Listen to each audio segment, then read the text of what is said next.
प्रश्न 9।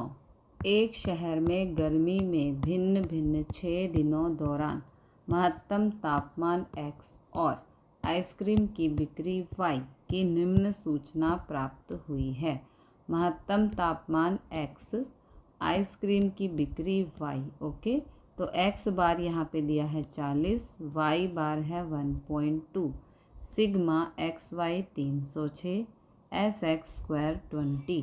इस जानकारी से आइसक्रीम की बिक्री का महत्तम तापमान प्रति नियत संबंध रेखा प्राप्त कीजिए।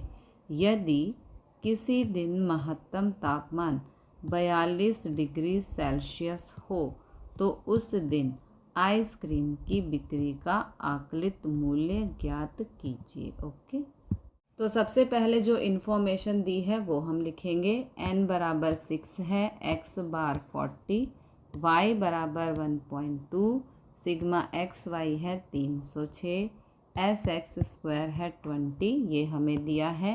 तो यहाँ पर सबसे पहले b फाइंड करेंगे। तो यहाँ पर कोवेरिएंस ऑफ एक्स वाई होता है sigma X Y minus n X bar गुणा y बार अपॉन में n। ओके, अब वैल्यू पुट कर देंगे।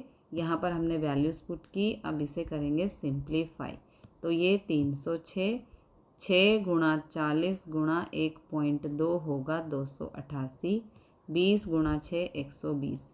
यहाँ माइनस करेंगे 18 अपॉन में 120, इन दोनों को भाग करेंगे तो b बराबर 0.15 आएगा।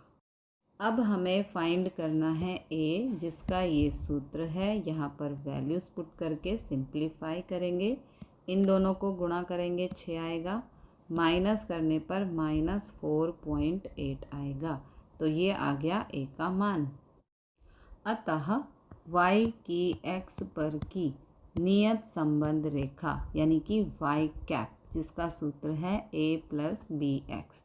तो यहाँ a का मान, यहाँ b का मान और x के लिए क्वेश्चन में कहा है तापमान 42 डिग्री सेल्सियस हो तो उस दिन आइसक्रीम की बिक्री का आकलित मूल्य ज्ञात कीजिए। तो 42 दिया है x। ओके, तो x की जगह हम 42 रख देंगे। अब इसे सिंप्लीफाई करेंगे, इन दोनों को गुणा करेंगे, ये आएगा। माइनस प्लस माइनस होता है तो माइनस करने पर 1.5 आएगा। जब किसी दिन तापमान 42 डिग्री सेल्सियस हो तो उस दिन आइसक्रीम की बिक्री 1.5 लाख रुपए होगी।